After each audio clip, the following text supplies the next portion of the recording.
Look at that fat guy.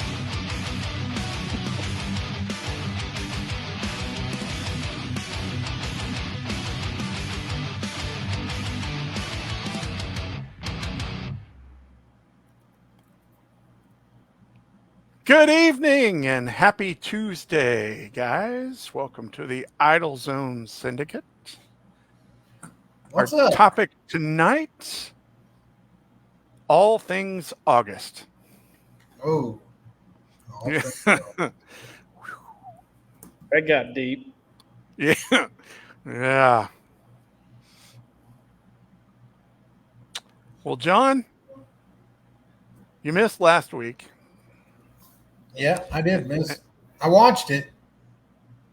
I watched the replay. I didn't watch it live.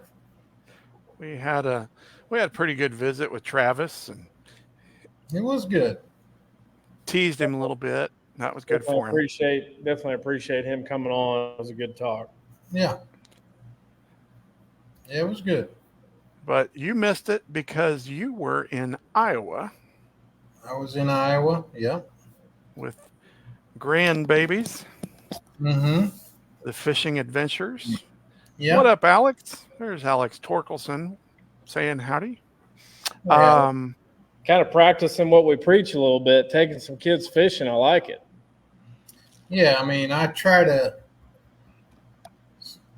Since Amelia's 10, and when she was 5, I believe,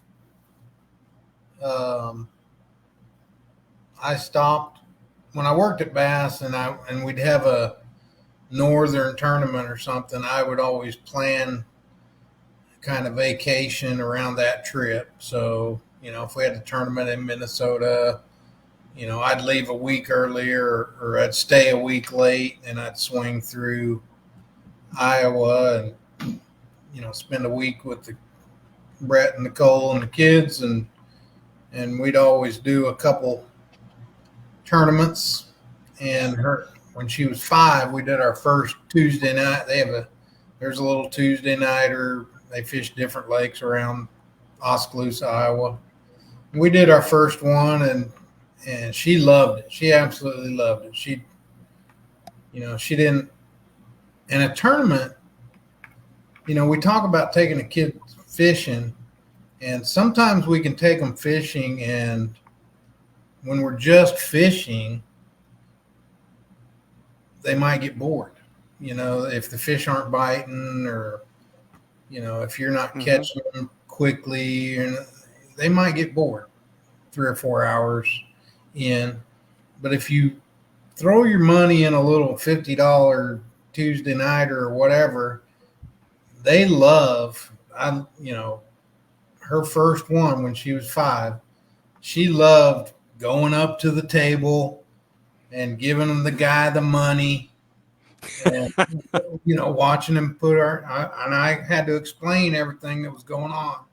They're taking our money, and we're going to go out here and fish, and we're going to all come back, and we're going to weigh our fish, and the boat with the most is going to get some money back. And she loved keeping track of how many fish we had, how many more we needed to get a limit, what our biggest one was, what our smallest one was. She loved getting the net. When she's a great netter. I mean, I've fished with a lot of adults that aren't as good a netter as Amelia is. Oh, nice. Oh yeah, and she's a great netter. But that little tournament thing, it just kind of piques. Even when they're not fishing, and to keep, they have other things to occupy their mind, like how many more fish do we need? How much more time do we have? It kind of neat. So we've been doing that for 5 years. Now, we didn't fish a tournament this time. I couldn't find one during the time that I was there to fish. So we decided to do something else. We decided to see if we could catch 100 fish on our trip during this week. And typically I wouldn't think that was too hard. But it was a little tough fishing. I mean, we fished every day for 6 days. At some point during the day, we didn't fish all day every day, but I went up on Saturday and I got a little tip that I should fish this lake on the way up there. So I stopped. I left real early here and stopped at Little River Lake, which is just into Iowa, not very far from Missouri, on I-35. And somebody told me I should fish that lake. So I left really early, got there about 10 o'clock in the morning, put in, and had a ball. I caught like 31 fish. So I got a good start on I got a good start on our 100 fish goal. And I'm like, oh, this, we may hit this goal in 3 days. Well, it wasn't that easy. That was Saturday, and then Sunday we didn't really go fishing, but Millie had softball practice, and there's a little pond right by the softball field. So Brett and Brooks and I went to the pond to try to catch a few fish to add to our total, and we caught 5 fish at the pond. So that was the second day, caught 5 fish. And then Monday, Millie and I left and went camping. We were going to go camping for 2 nights and fish 3 different lakes. So Monday we left, and we left early, and we went to Badger Creek, and we only caught 11 fish. And it was kind of tough. Biggest one was like 440.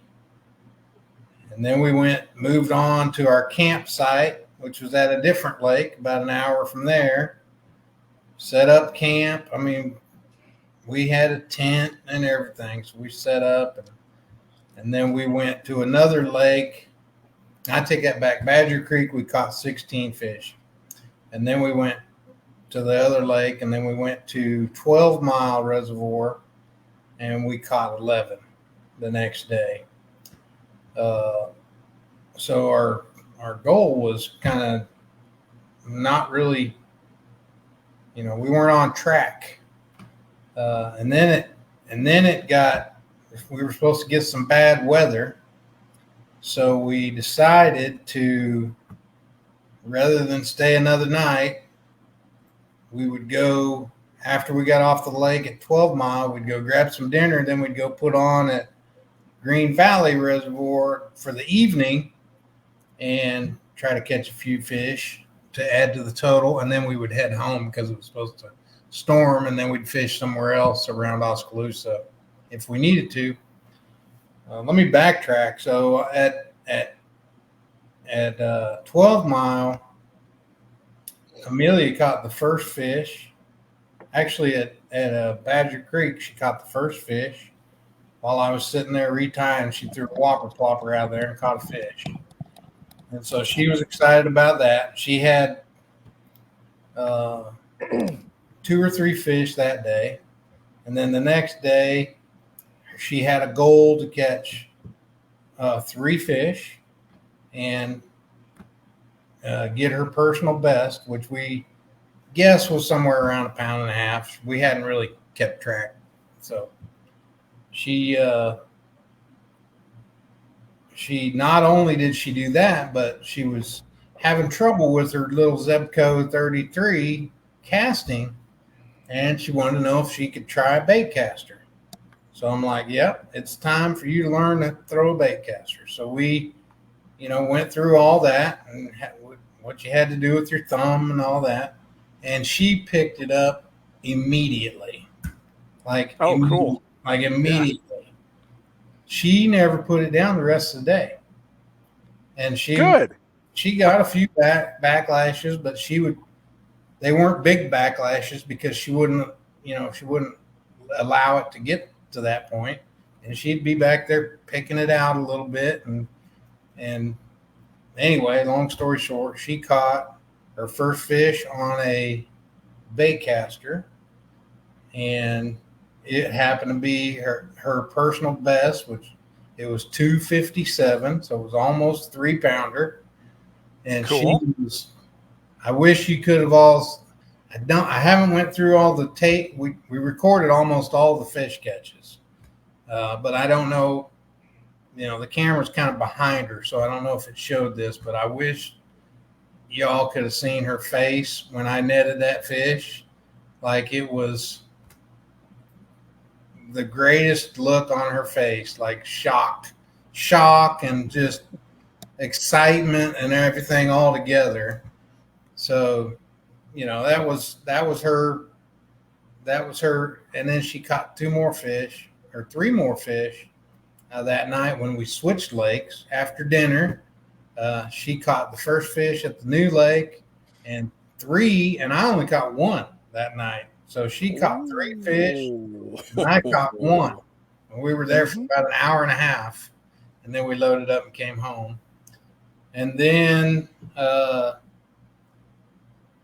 we were 50-some fish away from hitting that 100, and I was only going to be there a couple more days. So I went by myself to another lake just to see how it was, because I was going to take Brooks with me, who's 6, and I wanted to try to find somewhere. There was 2 lakes I had in mind. I wanted to see which one was. I wanted to go try one, and if it wasn't easy, for him, then we'd go try the other one when it was his turn. Well, I went and I caught 18 fish or something like that, and there wasn't a lot of grass and up on top, which makes it easier for him to throw like a Cinco and out in that. And so we decided to go back there, and we needed 17 fish to tie the record and 18 to beat it. And this lake had a big culvert, just big enough to get a boat through and go into this other side. Ooh. That had like a pond in there. And I'd been to this lake before, but I'd never went through the culvert. I don't think I could fit through last time I was there. But I got through on my pre-fish day. I got through right at the end of the day, and I could tell nobody had been in there in a while, because I got bit in every little brush pile that I came to. And so I left, and we went back in there, and right before we went through the culvert, I caught like a 4.5-pounder. So that was our big fish. And then we went on through the culvert, and we caught 15 or 16 fish in that little pond. Every little brush pile, you could just flip in and get a bite. And we caught 20 fish. So we broke the record, 103 fish. He was all excited. We went and got some ice cream, as a reward. And he caught it. He caught a fish by himself, cast it out, and set the hook and caught it. And we saw a bunch of wildlife, and we just had a good time. And then we moved on. I moved on to Wilson and caught 4 fish on Saturday and 0 fish on Sunday. So I wish I'd have stayed in Iowa almost. Yes. A lot of people caught good fish there. So that was my long story. That was a long story, but that's and they're already talking about next year, and they're already talking about wanting to break the 103 record. But I think next year we're going to go to Minnesota. I think Amelia will go with us, and when we go up there, and Brett and Amelia and maybe some other guys. I talked to Jeff over the weekend. I think he's in, and maybe you guys and a couple other people. If we can all get it together, that'd be a blast, I think. That would be cool. That'd be very cool. So anyway, that was my trip to Iowa. Chris Johnston. I wish I got some ice cream when I caught one. You got to catch. You got to catch 103. And The Dommy more, said, the more we caught, Chris, the bigger the ice cream got. Brooks kept. Dommy said he's backlashing on toilet paper in the morning before he ever even gets out of the house. So yeah, we had a good time. Good times. Heck Somebody yeah. called from Zimbabwe. Huh? I said, Elias from Zimbabwe. Cool. Hey. outstanding. Welcome. What time is it in Zimbabwe? Yeah, really. And that's incredible. I think that's the first person I've heard that's maybe viewed us from a different country. It's probably tomorrow. It might be tomorrow. Yeah. Oh my. Kyle, what'd you do this weekend? Well, I'm in the process of trying to get a boat out of the garage. So mine as well. You know, I had a little outboard trouble on mine too. So, but I had got a customer that's wanting to go fishing. I'm trying to get him fixed up and get him going by the hopefully this weekend. So I did some work on that and did some honeydews around the house. It was a little warm this weekend, so I didn't venture out or do anything like that, but just trying to get caught up. Watched a little bass live. Mm-hmm. Saw some interesting stuff going down. You know, of course, being the last Elite Series of the year, you know, those guys are stressed out. You know, they could be in that cuts position for the Classic. Maybe they've had a tough season and they're just trying to make a decent paycheck before they go home for the fall. And so, you know, I think there was definitely some tempers flaring, and that, man, it was come down to the last ounce kind of deal. The tournament, you know, got one obviously offshore on smallmouth, which was, kind of a assumed deal. But, man, it's incredible the size of fish they were catching. And, you know, it's no surprise they were forward-facing sonar and the crap out of them, which, you know, if you like it, you like it. If you don't, you don't. I get it. But so I did a little bit of that and just, yeah, stayed in air conditioning. Starting to lose my summer tan a little bit. I don't know what I maybe need to get a tanning bed and to compete with some of my buddies. But Wow. Okay. Well, we're going to leave that alone for now till later. well, you know, you usually title this thing kind of, if we don't have a special guest, you usually put it up in the air as far as subjects. So Tanning beds. Tanning beds. We will add tanning beds to the repertoire. Unfortunately, I've been in one quite a bit. You guys are going to shake your heads. No, I have to. It's part of my skin condition that I had and still have. I got when I was a kid. Part of the therapy back then was up to 30 minutes a day in a tanning bed. Now, does a dermatologist tell you to do that now? No. But when I was about 20 years ago, they wanted me in a tanning bed every day. So, anyways.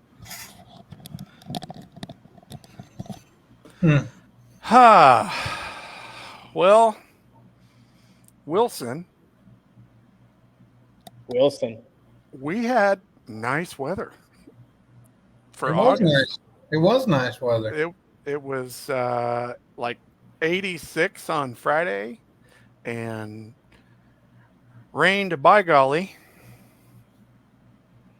in the afternoon. Man, I just got to say this about it. I saw like two pictures from Moody.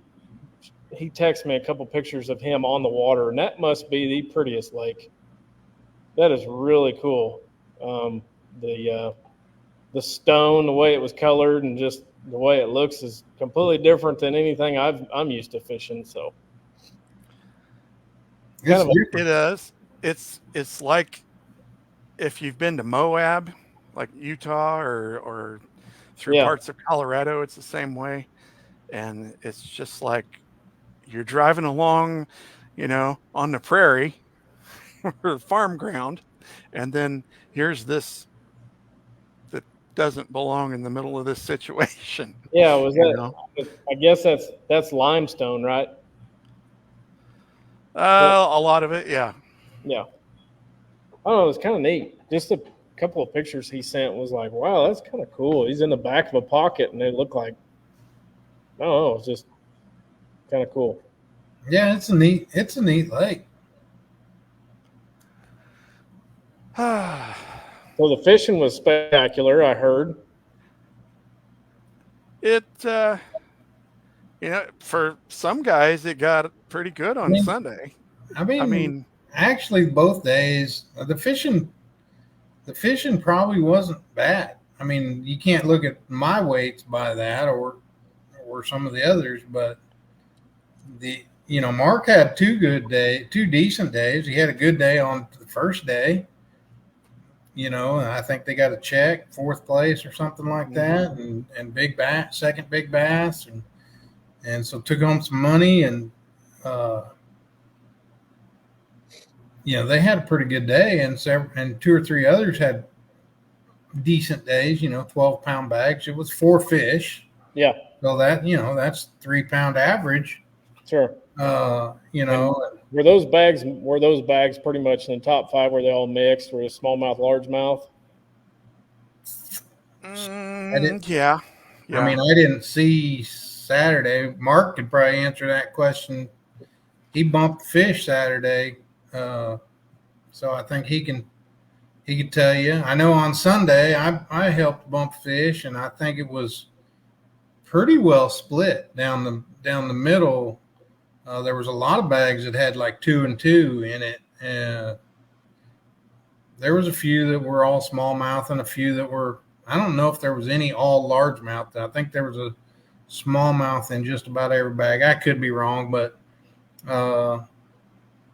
Sunday weights were a little better. I think a lot of that happened late in the day from what I was hearing. I talked to several people on the water Sunday that were struggling, and then they came in with fish. So something different than we were doing apparently, but yeah, I mean, it was one of them things. You all have them. Early in the year, it was like I was catching fish and couldn't really do anything wrong. Everywhere I was going, I was catching fish. And then Wilson was just one of them deals where you are on a wrong time. You're on a wrong rotation. On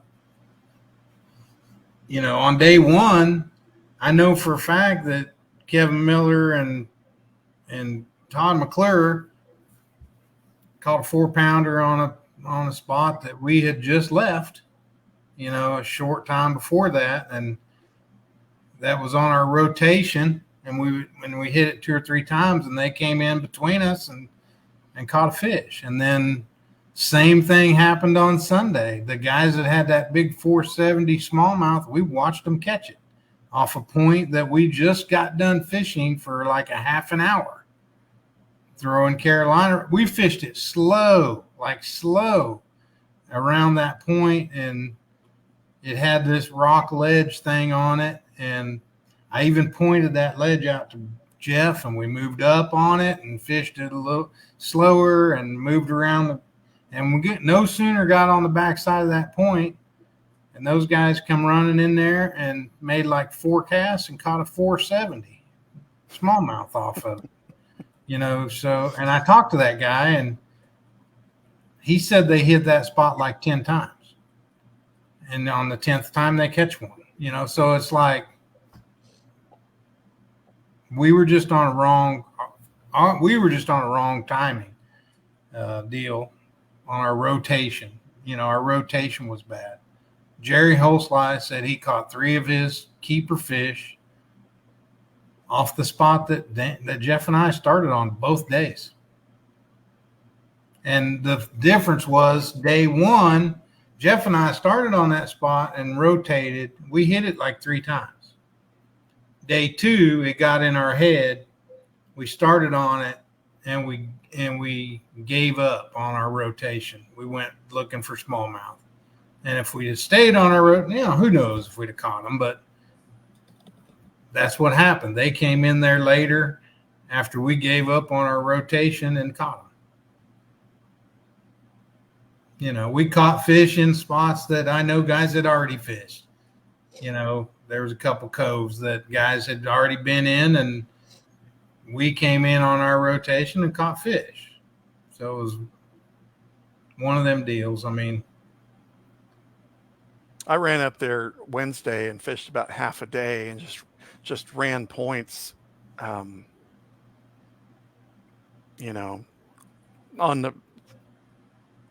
you could see the boat ramp from all the points I ran, and it was pull up to the point, throw your spook out there, reel the fish in, go to the next point. It was just dumb.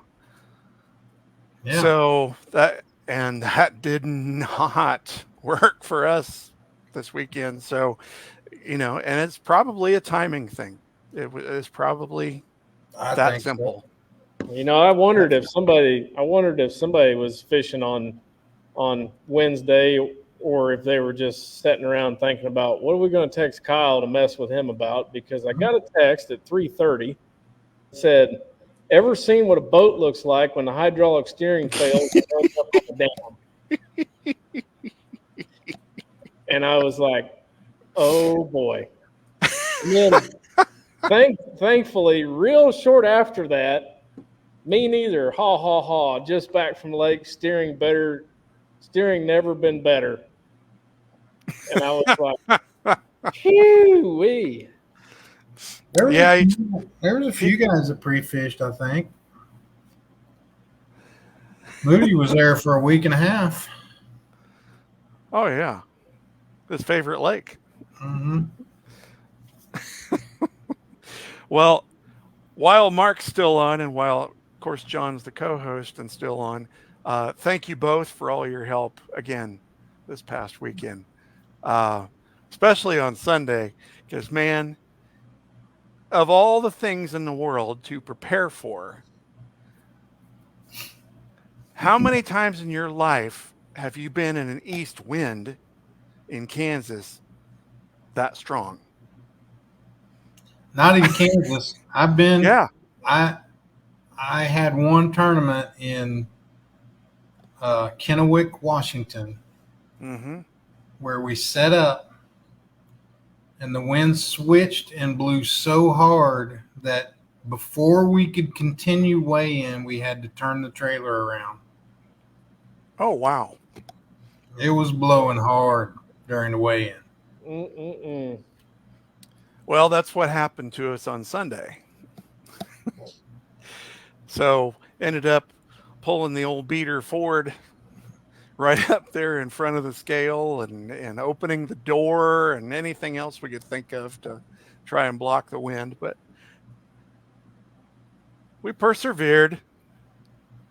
I on the way home, I got to thinking how thankful I was that, and I'm not bragging about this, but pulling all that off in basically 6 weeks from start to finish. I mean, permits to paychecks in 6 weeks, and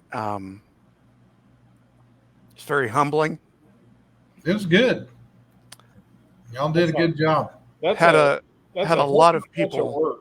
Heck of a bunch of work, Danny. I mean, that's why people enjoy you being the tournament director as much as they do, is because they can see the work that you put into it. And I mean, it's a lot of work. You're on social media constantly trying to spread the word, trying to get people to listen, trying to get people to understand, Yes. making sure everybody is, I'm going to quotation mark, content with what's going on. Well, I don't feel like, I'm there to, yes, I'm there in charge of the competition and I rule over the competition, but I don't feel that way about the guys. I feel like the guys that fish our events are my customers. They don't have to fish with me. That's right. They choose to, and I'm going to give them the best product I can. And that's the way it ought to be. So that's why I secretly hired Mark Moody to bump fish on Saturday and John Stewart to bump fish on Sunday. I paid them under the table for that. Well, hey, I mean, I saw Mark on the water. I don't know, about 1:00, and Jeff and I were so frustrated. I can honestly say I've never been so frustrated in a tournament ever in my life, ever. I don't know if I have ever quit before 2 minutes before check-in. That's not me. I've fished a lot of tournaments with the nation, and I'm 9 times out of 10 the last boat rolling in at 30 seconds left, and that's just the way I am. You know that. Oh yeah. And I told Moody on the water about 1:00. I'm gonna go help Danny bump fish. And you don't have to do it. And he's like, okay. And then I texted you at what, 1:30? Yeah. 1:15, so. and said, we're on our way in an hour early. And I was like, Jeff was having some issues with his trolling motor. That was frustrating.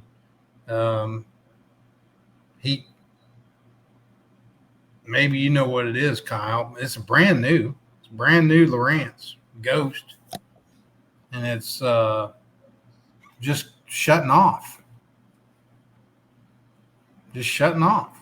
Yep. It did it in the morning, and then it didn't do it, and then it did it about noon a couple times in the wind, which was really frustrating, and then so he was frustrated about that, and we were both frustrated about not catching any fish and watching guys catch 470 smallmouth behind us, and so we were frustrated. It was very frustrating. But I don't know. Glad to help. Well, thank you. Big picture, we were all successful because those of us fishing the 2 weekends, the series, we are 100% legal, and we will be sending somebody to Louisiana in December. Yep. And that's very humbling to me. I appreciate it. Oh, goodness. Feast or famine, man. Yeah. That's what it was. I think they call that fishing, fellas. Yeah, it's fishing. They call it fishing tournaments, not catching tournaments. That's right. It's not. I'm the type of guy, though, that I was thinking about this today, and then I slapped myself. I was thinking about I need to go friggin' Wilson and figure out, because I hate that. Like, if I get whooped by something, I want to go back and figure it out, what we were doing wrong, but I'm not going to do that. Not there. Too far. If it was closer, I'd do it. Yeah, if it was Big Hill and we had a day like we had it, I'd probably go tomorrow to try to figure out what we were doing wrong. Or I'd have went yesterday and tried to figure out what we did wrong on Sunday. I honestly, and maybe I'm crazy. I just got this gut feeling that what we were seeing was a little bit of an early fall coming. Maybe. Water temperature is like 77 to 79. Yeah. Maybe a couple places were 80. And I don't know about you guys, but everything that I caught on Wednesday and everything we caught Friday, Saturday, Sunday was all just dirt shallow. That's what everybody was saying. I mean, I don't know. We didn't catch any. Literally. I hear you. Fish Sunday. I mean, it's one thing to not. I mean, not a white bass. No. A goldeye, a walleye, nothing. I had a smallmouth on a chatterbait, follow it all the way to the boat, and nip the tail right as I was pulling it out of the water. And Jeff had one miss his buzzbait, and that was it. I mean, that was literally the only 2 bites that I think we had. You want to beat yourself up about not all of a sudden forgetting how to catch a bass, but I mean, if you really want misery, go to Table Rock in September and see how you feel. Yeah. Because it's just that time of year where the fish get kind of stupid. I mean, they don't know whether to go up or down or sideways. What's so frustrating is that everybody's catching them dirt shallow, and that's my deal. Yeah. That's what. And the same, I mean, guys, I tell you one thing, it was great fishing a nation event again. I did have a great time. The fishing for us sucked, but I had a great time seeing all the same old guys, some new guys, but seeing all the guys and making notes about how none of them have changed a bit, on what they do and what they, and we were talking and they were, we're close enough with some of those guys that they were telling us what they were catching them on. And Jeff was throwing the same exact bait that Jody and Brent were throwing, we were throwing.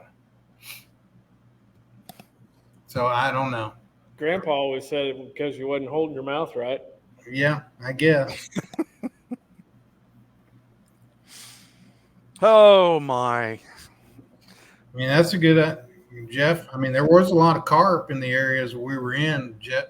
Kevin was talking about he thinks the carp were stirring up the crayfish, maybe. But I think there was a lot of shad in the backs of the pockets too, shallow, and I think they were chasing shad.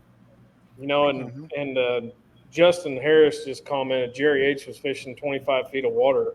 So I mean that was my point I tried making a little bit ago, is that just there's always a class of fish I think that live shallow.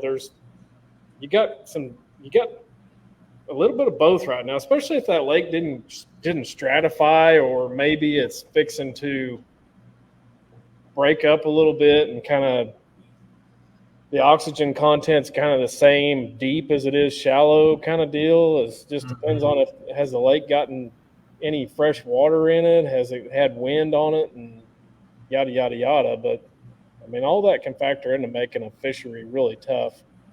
Jerry Holsly was not fishing 25 feet of water. No. I know. Jerry doesn't. He doesn't have 25 feet of line. on his reels. I know exactly where Jerry Holsly was fishing, and it was on the spot Jeff and I started on both days, and we were kicking up mud with the trolling motor. So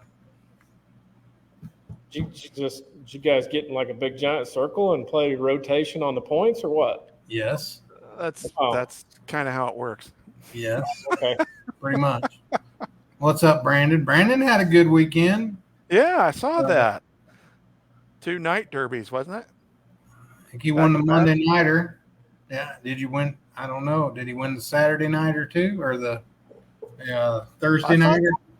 I thought that's what he posted. I know he won the Back to back. Monday nighter. I think he had 11 something. Sunday daytime. Richard Heflin, thank you for your help this weekend, Richard. That was on Grand. For those of you that are wondering what we're talking about, Brandon, that was on Grand. I saw Richard's name in the top 5 one day, didn't I? Yep. Richard had a good weekend. Caught some fish. Mm-hmm. Yeah. Richard had a good weekend. Mark had a good weekend. Who's leading the points? Jeez, I'm drawing a blank. I did ask. Let me pull my phone up while you ask another question. Kevin Miller had a good weekend. 4th and 9th. That's not bad. 4th and 9th's a good average. Yep. Streck won, Richard said. Oh, yeah, DJ and wait a minute. I don't know if it's DJ or if it's let me look here. I'll get there, I swear. I should know. I mean, Well, the next one is at Melbourne. Melbourne. Is it before or after the qualifier? After. About 3 weeks after. Yeah, Henderson and Streck are in first with 580. Then Jerry and West are second. Pretty salty top 5 there. Yeah, we got to win both days at Melbourne. I just hope that maybe the guys that win, when I give them their entry fee money and their travel money, maybe they got room for Dan to go with them to Monroe, just so I can go eat. Yeah, I could use some crawfish. Maybe go by Duck Commander. Mm-hmm. Boy, some mud bugs do sound good, and frog legs too. But I can do some damage to some crawfish. Yep. How much? See, yep. Sorry, I went off that way, didn't I? Yeah. It's been a day, man. I had Monday on Tuesday today. so did my wife. Oh my! Well, how many boats do you think we'll have at the qualifier? Ish.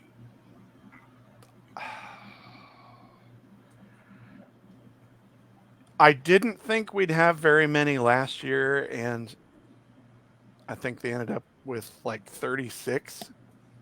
How many non-boaters? Well, right now, there's 9 people signed up, and I think that it's pretty even. It's like 5 and 4 right now. I mean, that'll fill up. There's a bunch of Eastern guys. It will. That'll fish that. I don't know how many Western guys will go, but there'll be a few. Maybe to go pre-fish for this thing if they're in the running. You know what I mean? If they're finished. Oh yeah. That was kind of the idea, but we'll see. We'll see what happens. New system. Rolling out the Fishing Chaos app for the qualifier. I mean, I won't be doing that for Team Series at Melbourne, obviously, but we're going to go to Fishing Chaos for everything next season. Is there an entry deadline for the qualifier? September 15th. Can you elaborate on what in the world you're talking about when it comes to Fishing Chaos? Fishing Chaos is an app. Dominic, like the qualifier you fished at Stockton that time with us. Straight to the BNC this time, though. You don't go to regional anymore. You go straight to the BNC. Bass Nation Championship. So you don't have to. The regional that we fished on Gunnersville is Bass is doing 3 of those nationwide. And if you wanted to pay for 4 of those nationwide, if you wanted to pay for one of those out of your own pocket and go fish one, you can. But the state of Kansas, Danny Barrett and company are offering 2 different pathways to the Bass Nation Championship without having to fish a BASS sanctioned event of their own. Kind of, sort of, in a nutshell. Yeah.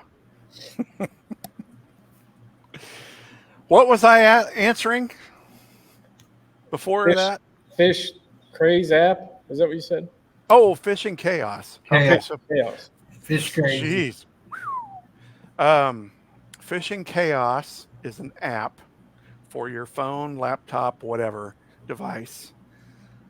And using their own words, a group of IT geeks that like to fish bass tournaments built this app.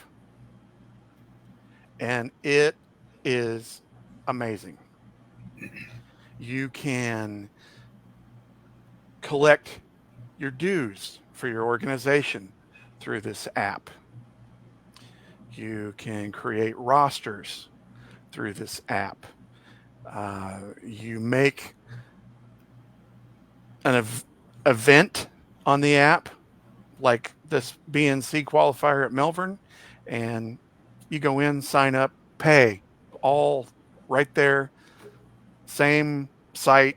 You're not going here to pay and here to register. You know, it's even easier than our current PayPal and JotForm. On the Bass Nation website? Well, KBN website, yeah. It's even easier than that one. Cool. And the best part, this won't interest anybody but John, it doesn't charge as much as PayPal to process your payments, and Mike says it's more secure than PayPal. Also, the app itself is more secure than a lot of other things, just simply because they're IT geeks that built it. It's free to use, to enter. You can, and so basically what it is, you weigh your fish, and then your weight's going to be on your phone. Instead of getting like a ticket, it's going to go right to your phone.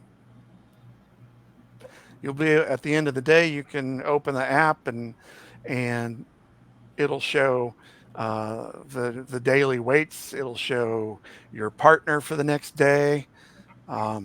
It's awesome. The youth used it this whole season so far, and they all love it. So it's just amazing. So I'm really excited about that, because it takes all the cat herding and juggling that you do as tournament director behind the scenes, you know, pairing people up and yada, yada, yada. That just puts it all right on one app. Membership, entry fee, pairings, everything. It's all right there. I think somebody's a little bit better with a computer than he says he is, John. What do you think? Oh yeah. Well, just because I know what it is doesn't mean I know how to do it. You better get that. You better get that figured out. The clock's a ticking. Well, Travis Birch uses it, so we're getting it in place for the future. Well, there's that, but way before that took place, we were going to it anyway.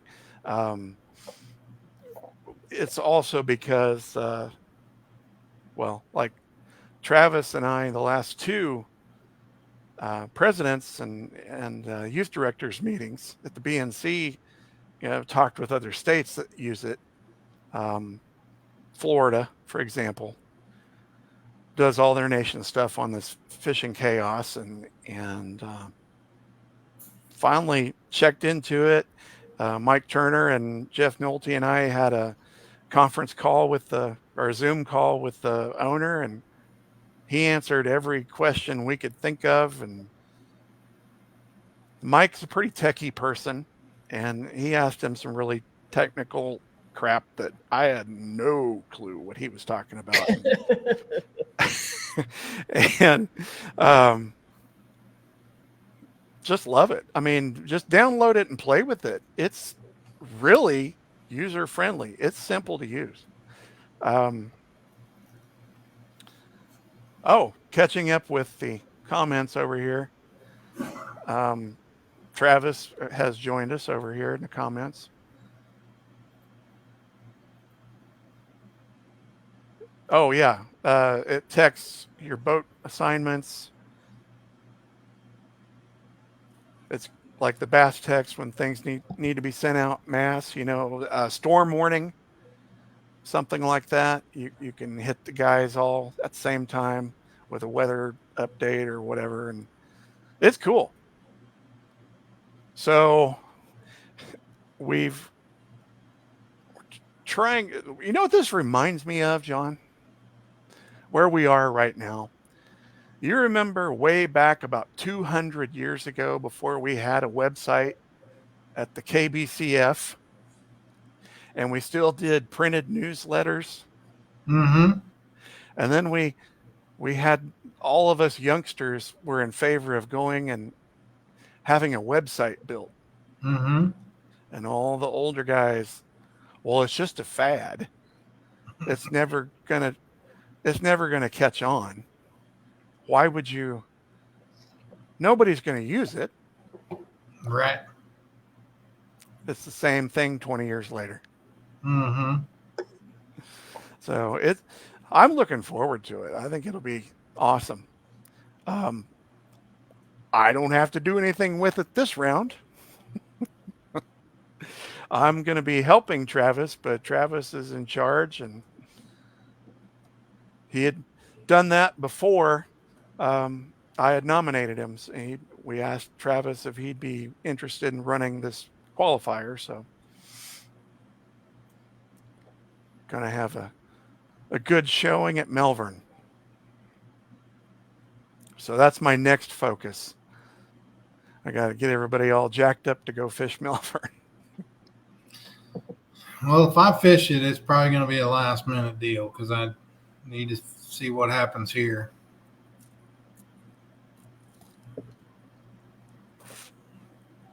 Understand. Totally. And if there's only 6 non-boaters, I may fish non-boater. Good plan. Travis, I'm adding you to that tomorrow. I was going to today, but I had to go chase a big yellow dog. Where's the Classic going to be at in February, John? The Classic? Yeah, what's your prediction? They've already announced that. Yeah. It's at Ray Roberts. Oh, they already announced it? Yeah. Oh, yeah. When was that? At the A long Classic. time ago. Yeah. I must have been laying under a rock or something. You kids, I swear. That's the one where Kennedy pulled out on that tree row with that jig and lost a 7-pounder. I remember watching that one. I'm thinking about going down to that. I've never been down there, but that's only really it's only a couple hours farther than going to Grand for me. Yeah, it's not that far. It's like 5 hours from here. Yeah, it's not That bad was at a neat. all. That was a pretty neat tournament to watch. I remember some of them pros doing some pretty cool stuff. I mean, it was.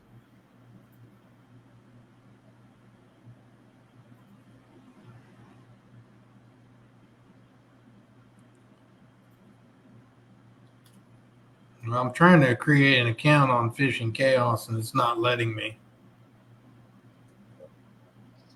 Thanks, Travis. I like that comment. That's great.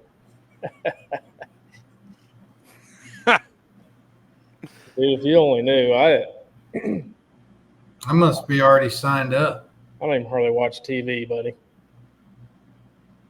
I must have an account already. Better locate that. Maybe fast. so.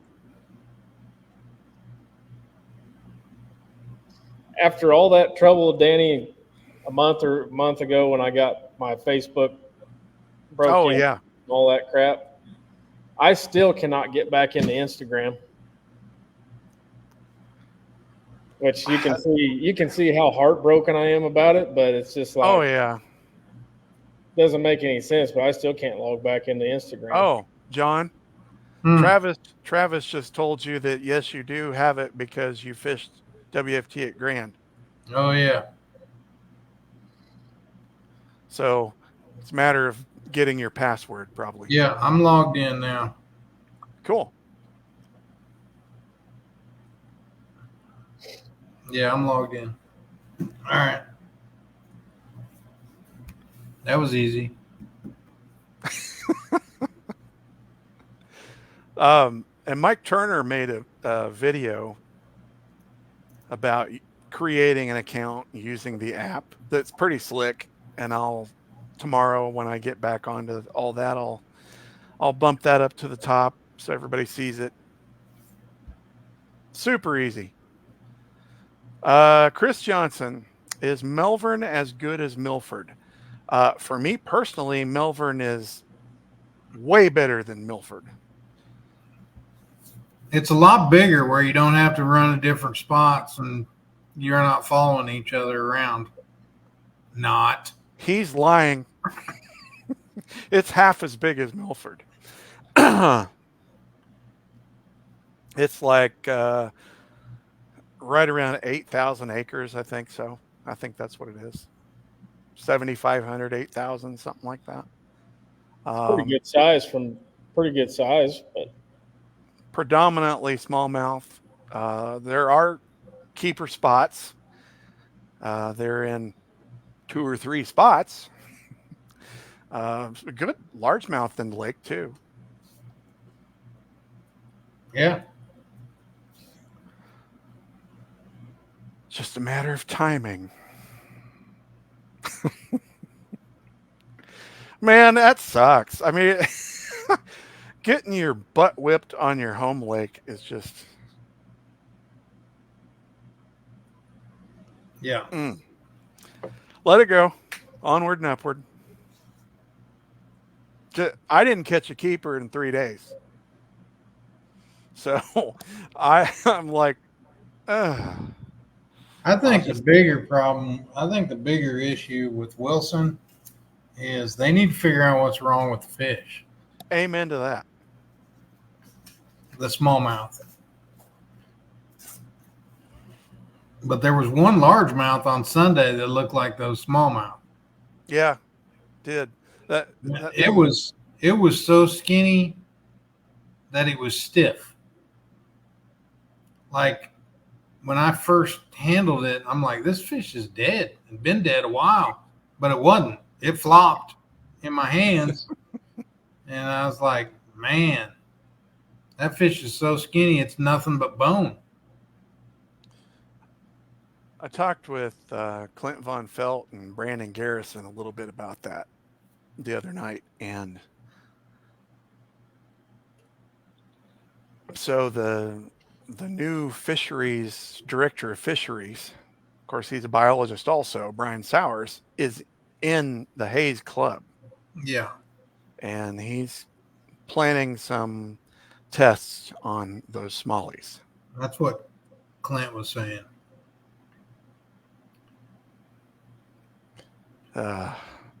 We better get off of that one, or I'm going to go down a rabbit hole and start See, complaining.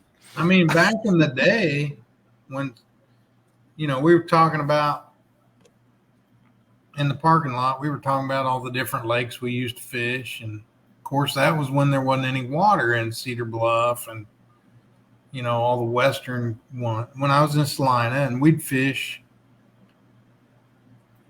Wilson, Milford, Clinton, Perry,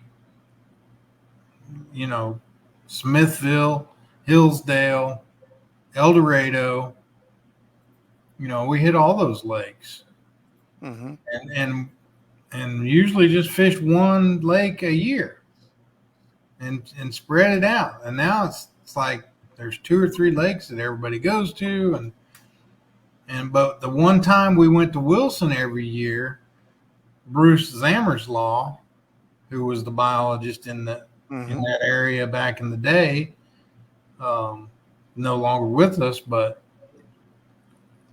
he would always find out when Salina was fishing there and do samples, scale samples of all the smallmouth, so that he could do DNA testing and all that stuff and make sure they were healthy.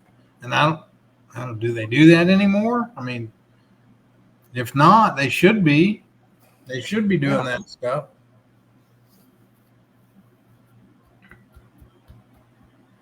Well, I probably better not say that. So I should have an edit button on myself. Beeper, A bleeper. yeah. Cough button.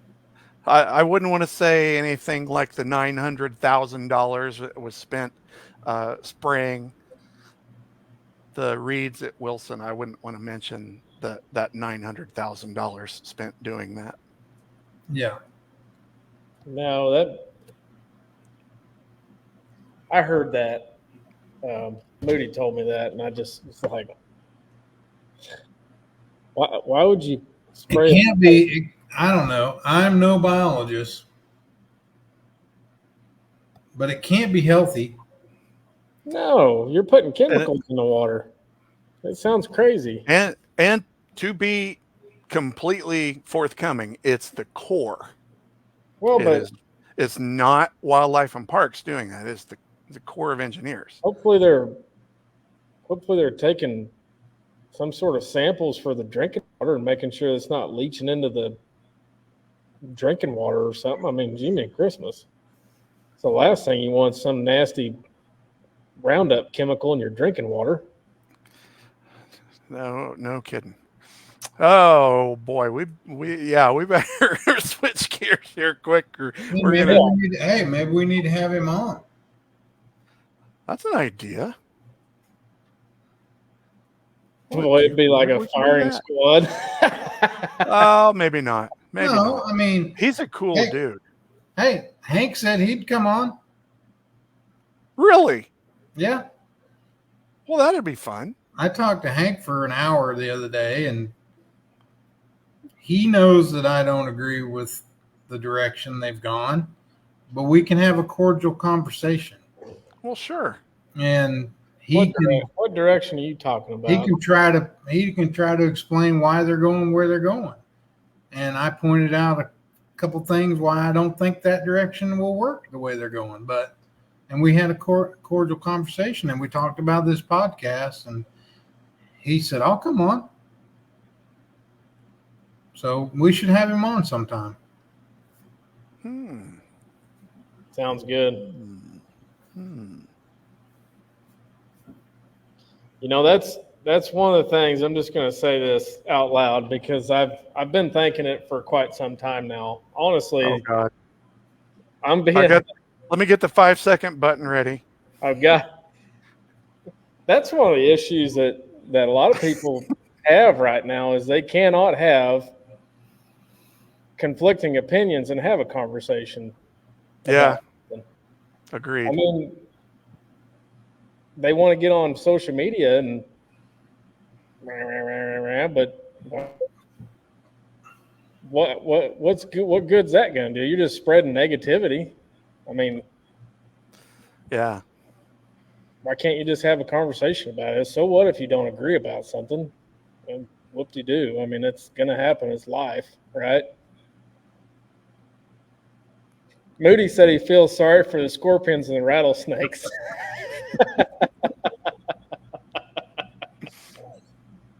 And there is a buttload of both up there. We got That's not scorpions down here. I didn't know. I didn't know we had scorpions. Oh, Yeah. really? I caught one in the office here the other I day. have seen them. I have seen them in the restroom in the parking lot of Wolf Creek. Yeah. I believe it. Yeah. The last thing didn't- you want to see when you're sitting down on the throne, but it makes you just all of a sudden have happy feet, just going nuts in there. If you stay in any of the state cabins at Wilson or at Cedar Bluff, you don't want to step down barefoot out of Ooh, bed. Yikes. Because I mean, there's times I've stayed out at Cedar Bluff in the cabin and had to sweep them out. There was some, Oh Hey. my gosh. now they're not like, the big I don't scorpions. care, man. They're like this long. Still like but stepping on a still, wasp, yeah. ain't it? Oh yeah. And it does hurt. I bet so. Oh man. Yeah. What else? 900 grand. What else happened this weekend? Let's change the Well, subject. speaking of bass and the Elite Series, both our boys, and by our boys, I'm talking about Matty Wong and Will Davis, both requalified for the Elite Series for next season. That's Yeah. cool. Will had another decent tournament, so Will Yes, he posted did. Will posted something to watch out for an announcement today, but I don't see where he made one anywhere. saw one of my favorites qualified for the Classic too, Greg Hackney. Oh yeah, Greg's I kind like Hackney. I follow him, and he's kind of just had a mediocre year, but he qualified for the Classic, so that's cool. And I've got to say this: whether you love the guy or hate the guy or have an opinion about the guy, I don't care. But Rick Clunn fished his last Elite Series tournament at the river, and that was watching him walk across the stage for all those years, even since I've been alive. And I mean, can you guys imagine fishing at a competitive level for that long? I mean, that is just in itself an incredible feat. Even if you say he never won a Classic or never did this or never did, take all the accolades away and just say he traveled the country for that long Half a century. fishing. Mm-hmm. Yeah. I mean, Yeah. No wonder he got to a certain point in his career and said, "You know what? I can't quit," because he doesn't know any better. Yeah. I don't think he doesn't know any better. The cast was on television a while back, and they covered some of Rick's story. Not all of it, I'm assuming, but from the majority of it, and he revealed some pretty personal stuff. I mean, he was trying to make it as a fisherman. And he hawked his only gun he had that was given to him, and didn't have a pot to piss in, didn't have a penny to his name, and he was trying to figure out a way to go fishing. And I mean, that's just 50 years is just crazy to me. A long time. He's a good guy. He's a good dude. Yeah, Open- watching that, opens the door for somebody though. it definitely does, because I think he had already requalified himself for the elites using the the Legends exemption, I believe, and I think that's why Fritz moved on last year, was because he had already used up his Legends exemption. So it does. It opens the door for somebody that's going to be probably pretty hungry and get in there and get after it. Yeah, so he used his Legends exemption a couple times. I think they get like 2 years. If you don't if you requalify, you use that. And then if you don't requalify, then you can use that Legends twice. So that opens the door for another Legend. Who will it be? Yes. Who will it be? He does know. He's not going to tell us. He can't tell us. I can tell you because it didn't come from Bass. Well, It came from the horse's mouth. I don't know if I should. Well, let's back up. Let's back up just a second. Even if you decide not to, that's still okay. The choices are not exactly as far as the Legends exemptions go, that Legends bucket is not huge. So in order to be in that Legends bucket, you have to meet said criteria. And John, can you help with the criteria? I think I know a couple of them, but I'm not going to say it's basically classic wins and AOIs. So you get like a point for a classic win, a point for an AOI, and that's basically it. So you think of people that have AOIs and classic wins. Yeah. And that want to come back and fish the Elite Series. And that want to come back.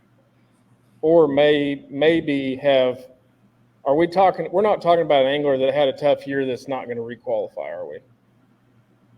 Just to be clear. They would have to have more classic wins and AOIs than somebody that's maybe not fishing the Elite Series. Well, yeah. So, and that takes, you can go down a whole nother rabbit hole, because when the MLF BASS split kind of deal happened, there was some of that happening on year 2. So now this, Swindle, Polinick, those guys use their Legends exemption, right? That was a different deal. I'm pretty sure. They qualified back through the Opens, didn't they? That was just Swindle used his Legends exemption to come back to the Elites, I'm pretty sure, because he broke his contract with MLF to come back. Yeah, I don't think he used in the Legends. I think he just came back. That was a different time. Mm-hmm. Okay. When we're talking Legends exemption, you got Roland Martin that's sitting out there with like 4 AOIs or 9 AOIs, 8 or 9 AOIs. He's at the top of the list.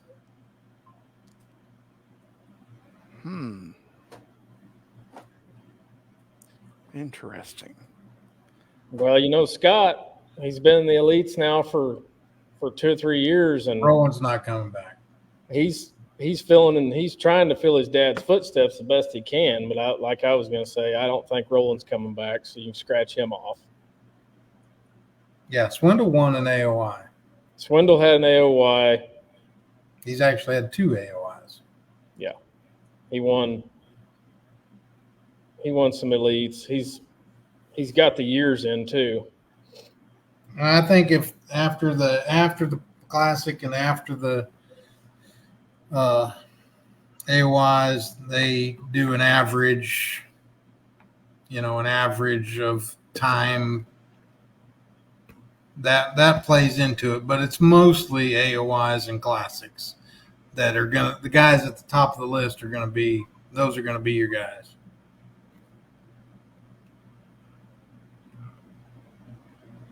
That's right. Jordan Lee came back also. Yep. Because he had 2 classics. You know, I can see somebody like Cliff There's Pace. 1 classic. Think of the guys with 1 classic. KVD is not coming back. No, I don't think so. I think there's somebody like If he does, I'll be surprised. Put it that way. If it's KVD would be the top of the list because Roland's not coming back, but I don't believe KVD is coming back. Ike's already in it. He's still fishing. Yeah, he had a pretty decent last tail end of the season too. Yeah, Cliff Pace. You got Bobby Lane. Bobby Lane didn't. He won that was the MLF, but Bobby Lane's been in the Opens. But he hasn't won a classic. No. And he hasn't won an AOI. I'm sitting here trying to think of guys that have been in the Bassmaster Opens that have been trying to requalify. Opens.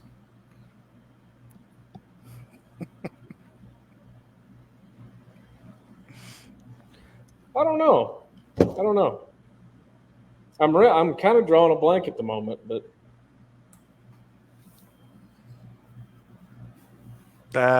he's going to hold it over us for another week or 6.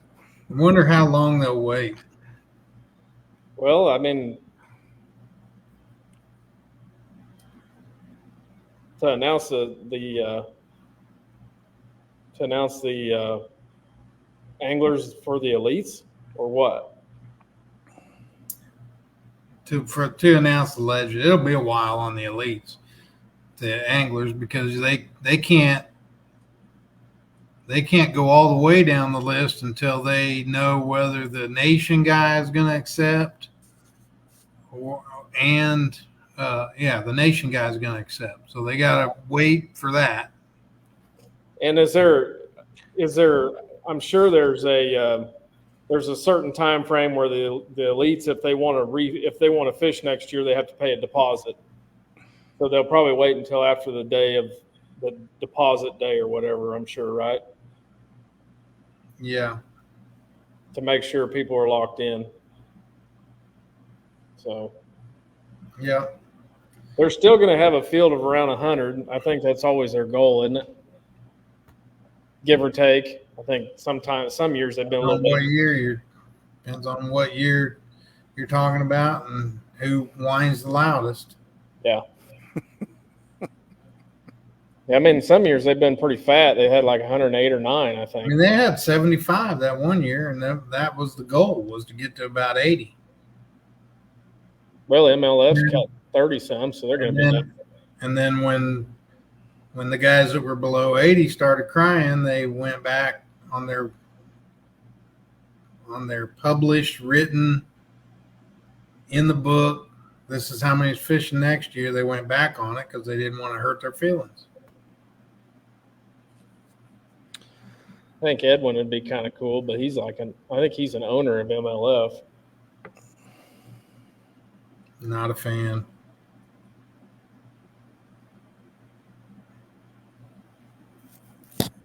All good, Travis. All good guesses, Travis. Don't think you've said him though yet.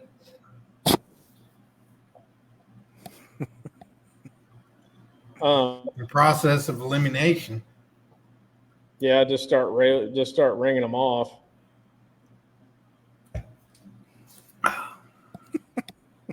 Maybe Boyd will come back. Since he got cut from the MLF, maybe Boyd Duckett will come back to Bassmaster. I just like jokes. Yeah. Oh, golly. I just like jokes. I have a feeling Boyd Duckett's probably not coming to Bassmaster, but no. He was a Classic champion. Just saying. So, anyhow. Not Parker. Well, let's go on, and these guys can I'll keep guessing in the comments and we can circle back. Skeet What? Reed, like it. Give us a tip for the Travis, boat. Travis mentioned one of them. I'll give you that. He said him. I'm not going to tell you which one. Yeah, I'd say Randy Howell, Bobby Lane, or Skeet Reese, one of the three. That's what I'd say. How's my poker face, Travis? I don't think Bobby Wish I Lane. knew how to play poker. I might be able to. I said, just for the record, I said Cliff Pace. Okay. Just for the record, he's been fishing the opens, and I know he wants to come back to bass because he wants to smack that rear on with some of that Black Label balsa. So, Dang. shout out to Cliff Pace, probably one of the best square bills ever made at this point, besides the Lucky Craft. But Yeah. I like me some Black Label.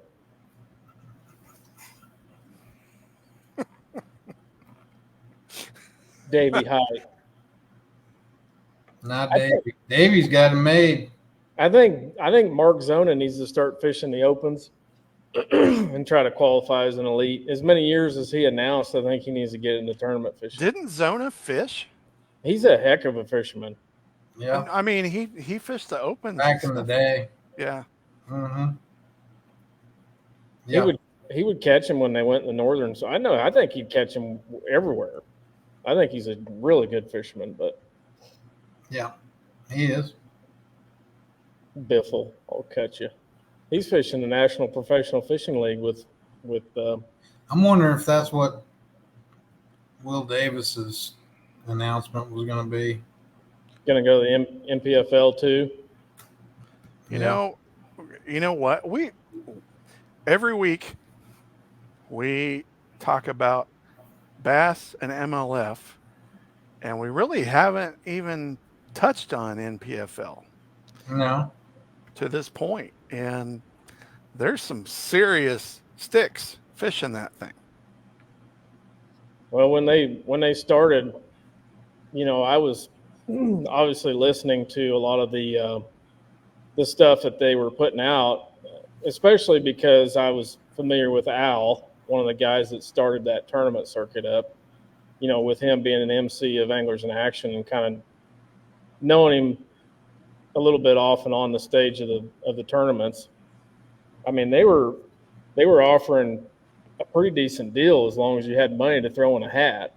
I mean, they were given a portfolio that essentially you give them X amount of dollars and they will pretty much try as hard as they can to spoon feed you some sponsorships to see if you couldn't make it as a bought in pro. So, and then the NPFL, I think, has done a great job. They're handing out $100,000 checks at each tournament, and they're kind of staying under the radar with the politics a little bit. I've also kind of paid attention to their schedule, and they try and schedule around be Bassmaster.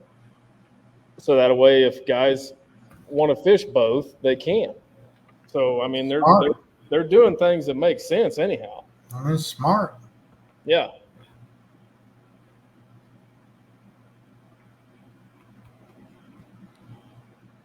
And, Patrick Walters, he's taking advantage of it. I think he won 2 this year. At least 2. John Cox fishes over there. He had a heck of a season. Tommy Biffle's over there. There's quite a few bass guys over there.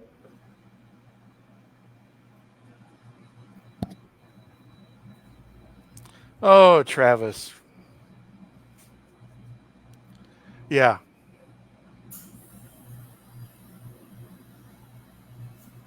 What's he talking about? Something that happened 2 years ago.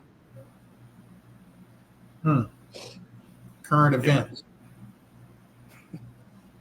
Well, biggest. Well, to clarify though, if we back up where Travis commented should have Chris on to discuss his live tonight. Well, that's apparently what the live was about, and the subject was something that happened 2 years ago. Okay. Yes.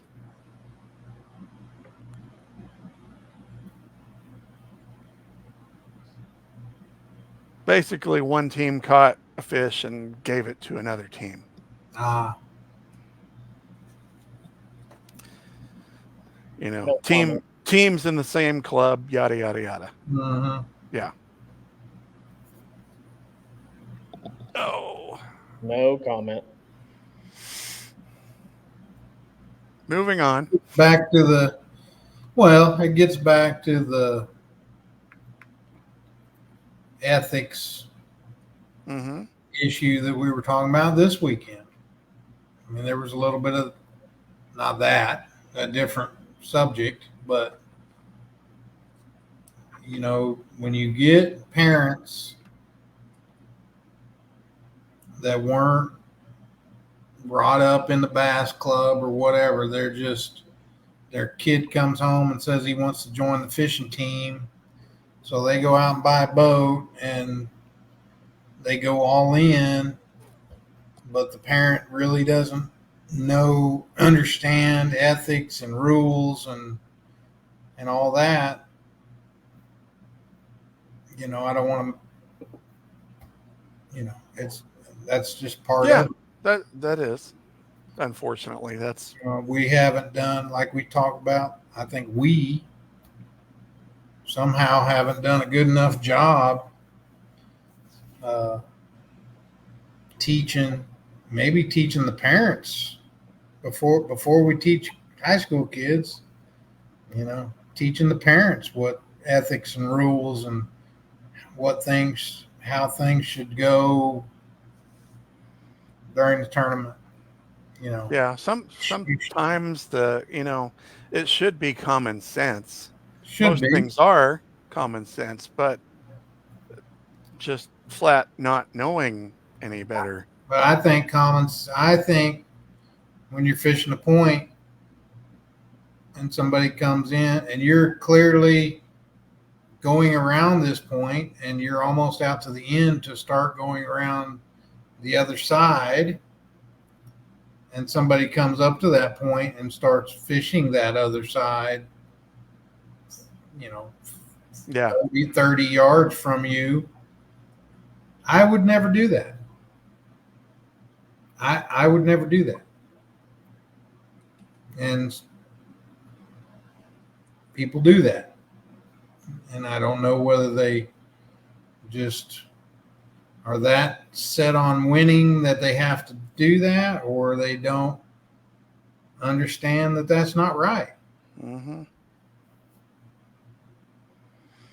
I don't know. I'd like to believe they just don't know, and we haven't taught them right. But I don't think that's true. I think there's some people that don't have the respect on the water. I mean, it happened a few times this weekend, and I mentioned it. You know, it happened in the parking lot with the same guys that did it on the water. Yeah. You know, butted in line when people are waiting patiently to unload their boat, and this guy butts in line to put his boat in. Happens to be the same guy that cut us off on the point. Do they not know, or are they just that disrespectful? I guess is my question. I don't know. Now, there's no app for being respectful. So, No. So a lot of the younger group, yeah. Hey, Danny. Yes. It ain't just the younger group, bub. Oh, I hear you. No, I mean, I'm talking about 30, 40-year-old this weekend. There's guys that are going to treat a 10-boat club tournament like it was the Bassmasters Classic, and they don't care what they do on the water as long as they win. And Yeah. if they can't win, they're going to figure out a way to win, and it doesn't matter if if they have to cut you off bigger and Rebens Racing. doesn't matter.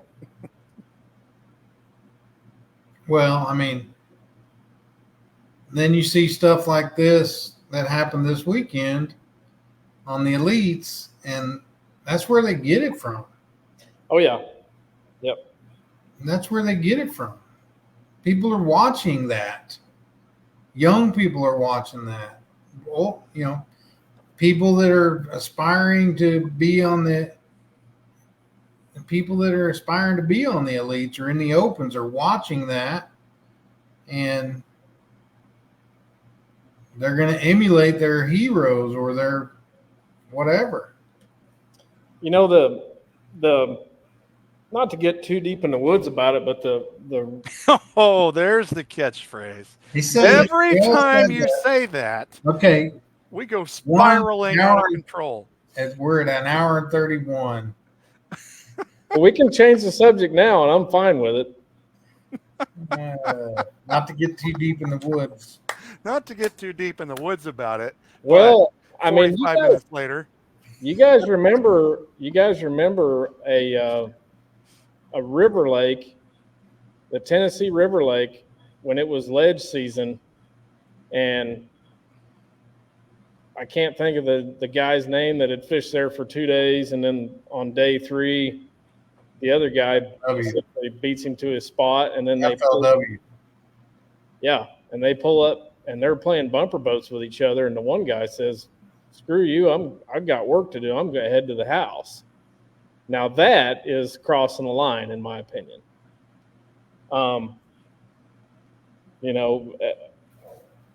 Is that kind of necessary?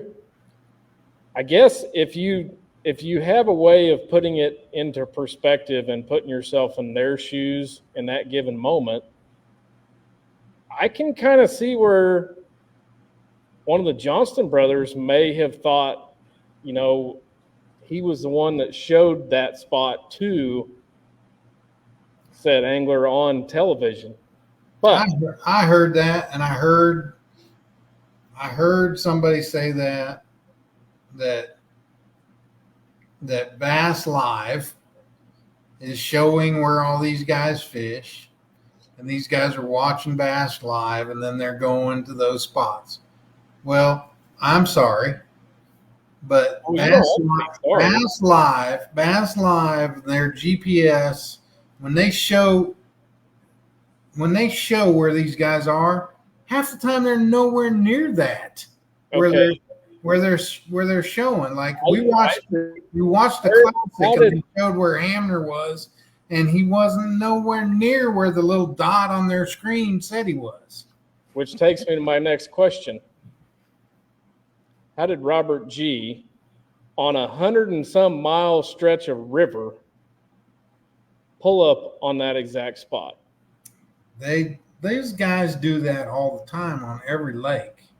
They find the same schools of fish. They're that good. Are you giving me the answer that Robert G. was just innocently idling along and found the exact rock pile that the other guy had been fishing for years? Or are you going to give me the answer of he bought waypoints prior to the elite season after he qualified for the elites when he knew the schedule was out? Oh, God. I have no idea. That answer. I have no idea. G would have to tell you that. Danny, I got into the woods. I'm getting out of the woods. I'm done. I'm just asking. We're going to burn the woods down. So you can't go get deep in the woods anymore. Oh, goodness. It's professional bass fishing, and those guys are fishing for their lives. And they're gonna be the example, or they're gonna make an example. And sometimes it's not pretty. Sometimes it's bass fishing even is not pretty for television. Look, they've been to the St. Lawrence River how many times? A lot. Yeah. There are no secret rock piles. The only thing secret is the UFO that Brandon found. Nobody knows where that is. Well, apparently it didn't pay off very good for him. No. I wonder if he checked it. I don't know. Hmm. We'll have to ask him. Yes, we will. Oh my. I don't know. It could have been that. But that was legal. If he bought waypoints before the release period, legal. I hear you clucking, big chicken. So if he was on a spot legally that he got waypoint from in a legal time frame, then so be it. And we both know that rule is hopefully going to get changed. It's changed. It's already been changed. They've already announced that. That's been changed. I love it. I love it. I'm just glad it's not me, and I'm not having to fish for my family to eat the next day or anything like that, because I think to death. the worst part of that whole deal is what Corey did. Threatened him on the ramp in the microphone. If that was G saying that, and Corey probably getting a fine for it. He's probably getting fined for it. But if that was G that said the same thing, the world would have been calling for his head. Mm-hmm. Hey, I want to ask a question of Big Daddy. I've been wanting to ask this for a long time, and I just happened to think of it again. And we may not get an answer on this one, Kyle. Oh, well, I wouldn't be surprised. He's already got one dangling us like a carrot. Well, that's a carrot he's dangling. This is not a carrot. How come Lisa doesn't ever talk? I mean, I know Mercer is the MC, but she is the weighmaster. Right. She will. You don't probably hear it on. Well, if you watch the live weigh-in on. Sometimes on the live. On the final day, she will say the thank yous. Thank you to the host, community. Thank you to whoever. The chamber, and she'll list the people, the names. That's about the extent of it. And Tripp never talked either. Very rarely. Same thing. On the final day, he would thank the people. He's not an MC. He's the weighmaster. Mm-hmm. And Dave is the MC, does all the talking. Is that what you're asking, or what kind of talking are you asking about? No, that's basically all I meant by that. I mean, she's not going to get up there on stage and talk about, if there was a DQ or something. They're not going to say anything like that on stage, typically. I mean, she might, but not really. Well, it's bad business. Yeah.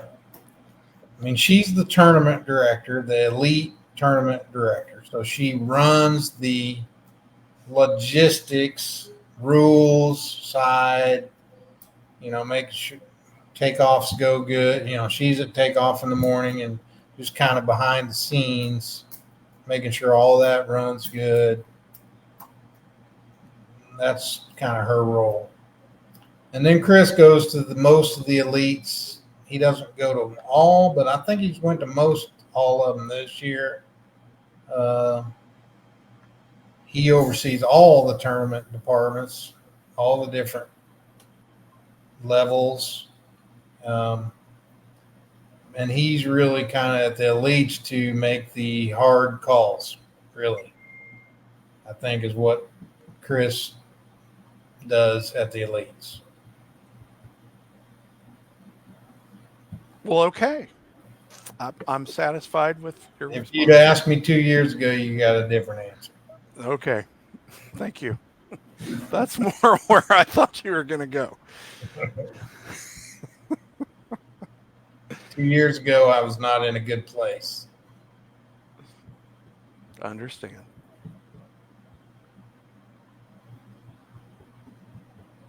I'm sorry.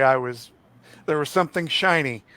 It was Dominic's comment over here. I'm like, what in the hell is he talking about? Dom uses logical thinking. Dom uses logical thinking when it comes to problem solving. He's a valuable human being. I like it. You get a star. Dominic gets a star for that comment. Yes. Kister, are you going to do a boat tip this week, or are we going to go down another rabbit hole? Or Dude, there's not a whole lot of rabbit holes to be taken at this point. You know, we're an hour and 40 in. yeah, we were going to make it a brief one. Boat tips are boat tips. Boat tip I got for this week is, fall's right around the corner. Summertime's been amongst us for a couple months now. Some guys have let their boats sit in their driveways for a minute and not used them.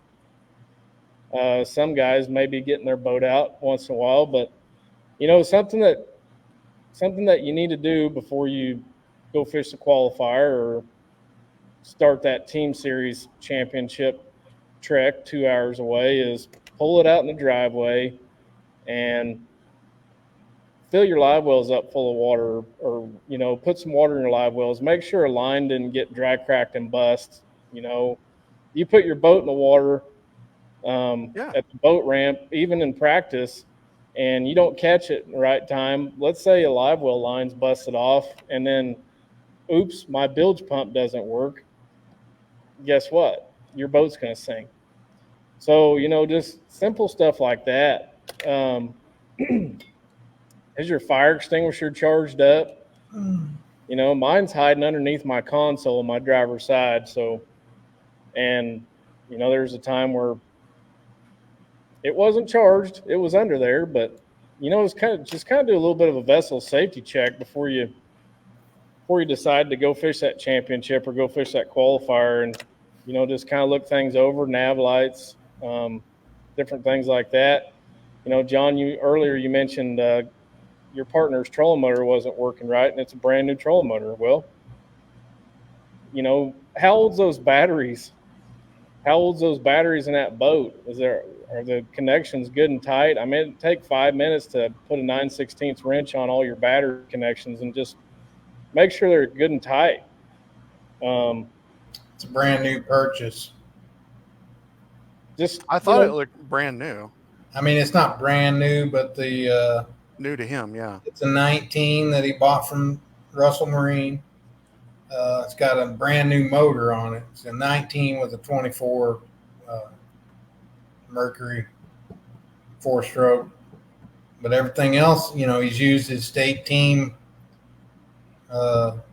deal to get some new Lowrance stuff on it. And I think the trolling motor was new, but it came off his other boat. But Russell Marine put it all on, so it shouldn't be. I know they've been having some trouble. I know Jody said he had trouble with one that there's some kind of sensor in it that goes out on some of these that are new, and Later, Travis. got to get that fixed, I guess. Yep. So that's my boat tip of the week. Just give it a quick once over. I mean, most guys, they'd use their boats by now this year and this and that, and flip your master power on and just flip some switches and, open your back compartment up and listen for pumps and running, and just try to save yourself a little bit of headache when you get to the ramp. That's my boat tip of the week. Good tip. The other side of that, Brandon said, if you don't fish 3 days a week, do you really even fish? So maybe really No, I don't. we all just need to fish more. I just sit around and think about boat tip of the week and how I can get Jen riled up on this daggum podcast. Hmm. Oh, goodness me. So, Every time, well, the two times we had the super special guests, before we went live, I asked each one of them, is there anything that you don't want to talk about? Maybe we need to start doing that with each other. Instead of asking each other what we're going to talk about, what are we not going to talk about? Danny, that'd take all the fun out of it for me. Yeah, 'cause then we wouldn't have talked about Wilson Lake at all this week. That's right.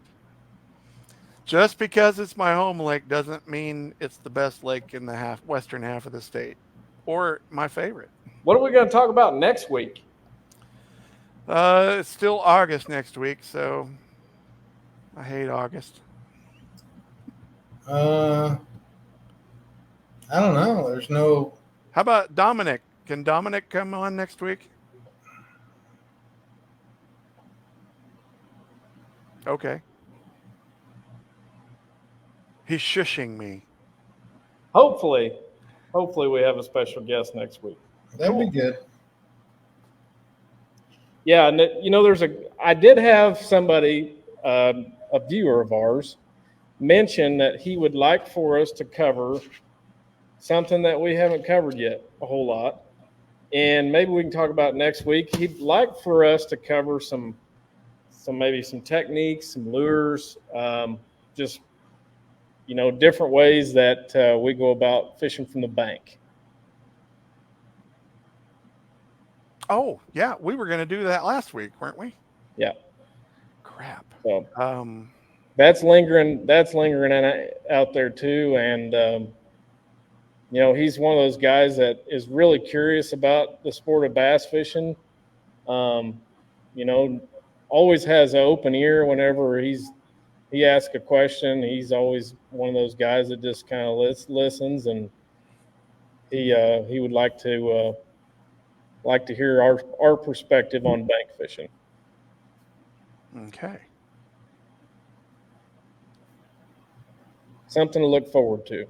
I like it. That's very cool. Yeah, we can do that. So, John, you got your hour and 48-minute. Yeah. And it's almost, it's dark, so it's time for me to go to bed. Oh, bedtime. Yep. Well, I get up at 4:30 or 5 every day. Because, I'm 54 and that's what you do. I don't. Although I did notice on the Shangri-La Golf page today that their senior prices start at age 55. So guess where I'm going? Maybe tomorrow. Well, You're there you going to go. be a country clubber, huh? I think they have a dress code down there. You better be careful. I'll be all right. Button-up shirt. That's what I wear all the time. Okay. I don't do this jeans and t-shirt golfing stuff. I didn't even cover that. I did golf Friday morning with Brett, and I beat him. Well, that's important. That's pretty rare. He's a decent golfer, and I beat him by a couple strokes. Awesome. Yeah. I had somebody ask me the other day, is Brett still coaching? Okay, so no, he quit college coaching 3 years ago, I think, 2 or 3 years ago. They had several bad seasons, and the coach, uh, they were letting people go, kind of right and left, and Mm-hmm. they had let the defensive coordinator go, and Brett was the offensive coordinator, and I think he kind of knew he might be next. He applied several places, but the coaching world is a lot like the fishing world and the fishing industry. It's kind of who you know, and you got Sure. He was very frustrated. He applied a bunch of places, but because they weren't winning, he wasn't getting any looks, and he didn't get any offers. So he quit and he went to work at Pella Windows, which is Pella is the headquarters is in Pella, which is 10 miles or 15 miles from Oskaloosa. So he works there. But 2 years ago, and Nicole's a teacher and been a teacher for a while at the school.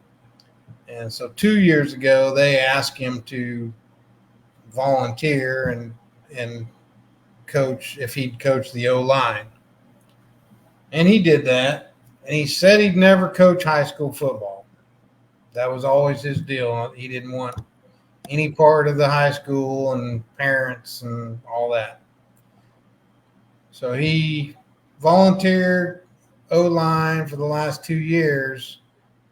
And I just found out on my trip up there, because he was getting off work at 2. He's got a perfect job for it. He gets off work at 2 and goes straight to the school to practice. Doesn't have to teach or any of that. I don't know how their laws work, but he doesn't have to do any of that. And he signed a contract this year, though, and he is the offensive coordinator for Oskaloosa High School. Oh, cool. So he's coaching high school officially, which he said he'd never do, and he's already had his first parent complaint. All right. Oh, That's a good time. Parent said he singled out their son and told the running back to kill him or blow him up or something,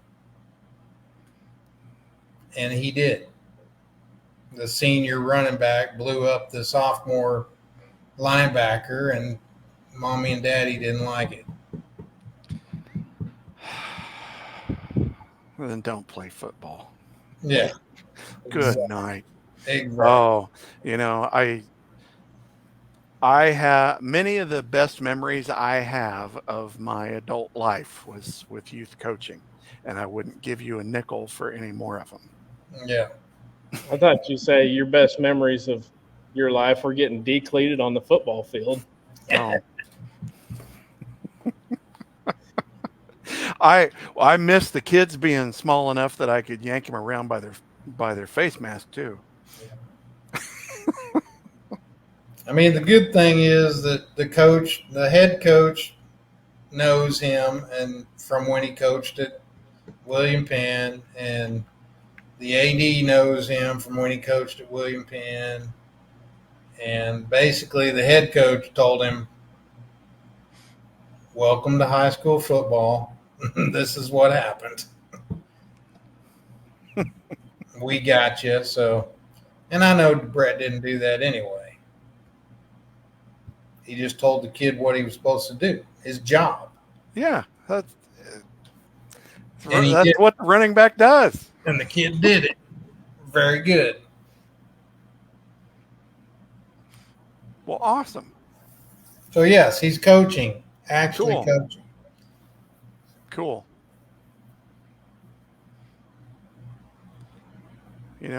I hate it when Kyle gets quiet, because then it's time for him to go to bed too. Yeah. I was just going through some of the 100 and some comments on the thing, and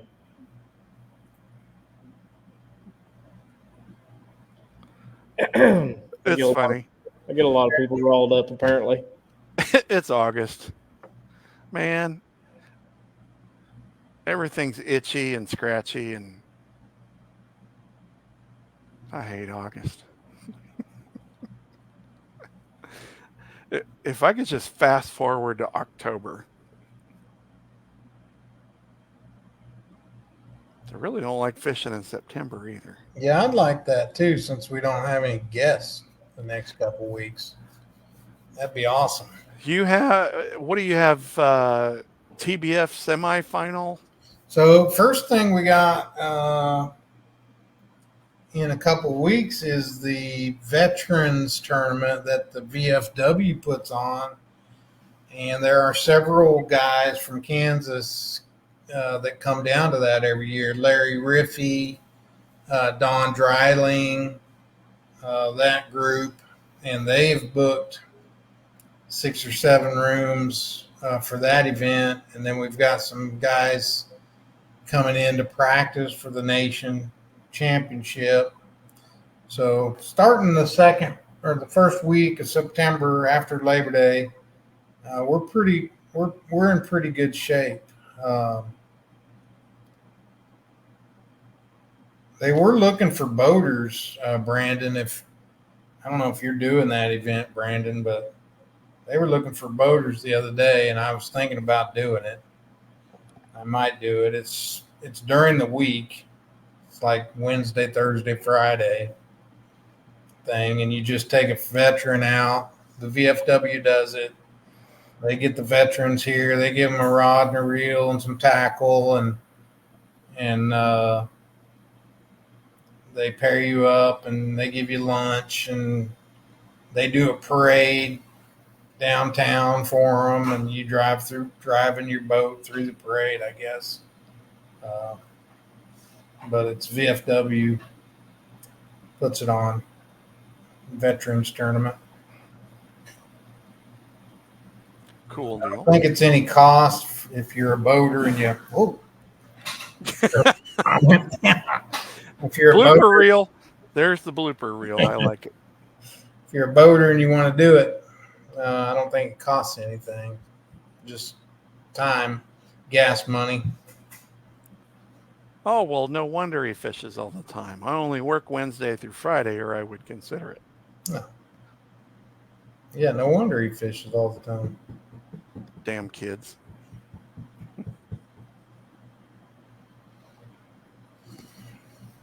All righty. Any last questions before I hit the button, guys? We're coming up on 2 hours. Love, peace, and chicken grease. See y'all next week. That was it right there. That was a decent show, I think. I think so. They're all good. Some are just better than others. Oh, he says I don't work at all from November to March. Well, thanks. I need that kind of job. No doubt. Need any help? I mean, I could actually work Wednesday, Thursday, and Friday. Yeah. Guys, always, thanks for watching. Thanks for commenting. Thanks for joining in. That's what we do this for. We're not going to get rich, but we have a lot of fun. I enjoy my night out with the guys. Where was that fish at Wilson? No doubt. In the water. Yep. Later.